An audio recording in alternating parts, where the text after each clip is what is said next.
nähes neid trende, mis täna maailmas toimuvad, kus kasvuhoonegaaside õhku paiskamist hakatakse järjest rohkem piirama.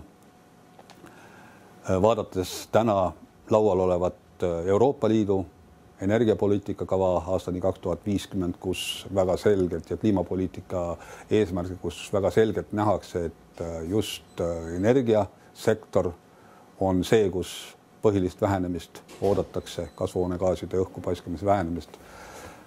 Vaadates neid poliitika eesmärke, mida maailmas kõik teised riigid seavad oma majanduse süsiniku vähesemaks viimiseks, tuleb ka Eestil need muutused ette võtta ja mida rutem, seda parem. Seda paremini me oleme läbilöögi võimelisemalt maailmaturul ja seda puhtam on meie keskkond ja seda efektiivsemalt me oma ressursse, mida me täna paraku kasutame oma lastelaste arvelt, ka kasutame ja seda kauemaks seda hea elu meil siin jätkub.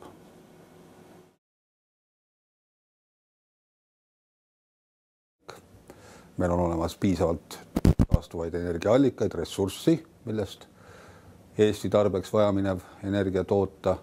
Teiseks meil on olemas tehnoloogiad. Need tehnoloogiad on täna täiesti kättesaadavad ja rakendatavad. Neid on Eestis juba rakendatud. Neid tuleb lihtsalt rohkem rakendada. Ja kolmandaks, et see on ka majanduslikult otstarbekas. Kava on ambitsioonikas, aga see on teostatav. See on teostatav selle tõttu, et Eesti on väike. Need muudatused meie energiasüsteemis tuleb teha nii kui nii, sellepärast et vana energia tootmine lihtsalt ei sobi enam uutesse tingimustesse, ta on liiga raiskav. Kui me räägime globaalsest konkurentsivõimest, siis mida energiamahukam on majandusliku rikkuse tootmine, nagu täna Eestis ta paraku on.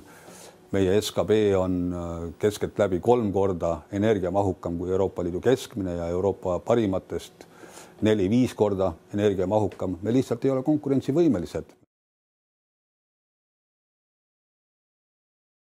See raha number on päris suur, selle kava realiseerimiseks läheb umbes 6 miljardit eurot investeeringuid tarvis, siis see raha on olemas.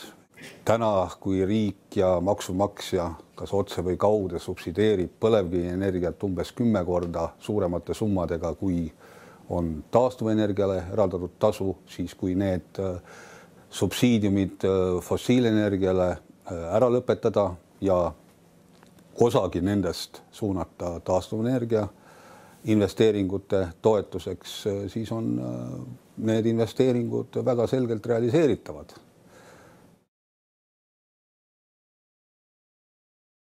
Täna Narva elektrijaamades põlevkivi plokkides toodetud energia puhul efektiivsus on ainult 30-35%, 38% uute plokkidega.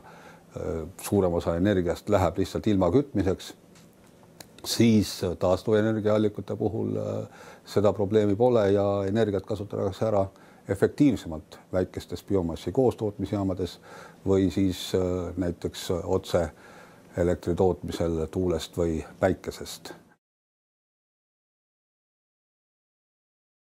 Taastuvenergiale üleminekuga kaasnevad väga mitmesugused kasud. Esiteks, see loob juurde töökohti. Teiseks, paraneb energiajulgeolek. Hajutatud elektri tootmisega elektrivarustust sulgeda tahtlikult on võimalik. Loomulikult kõige suurem kasu on paraneva keskkonna kvaliteedi näol.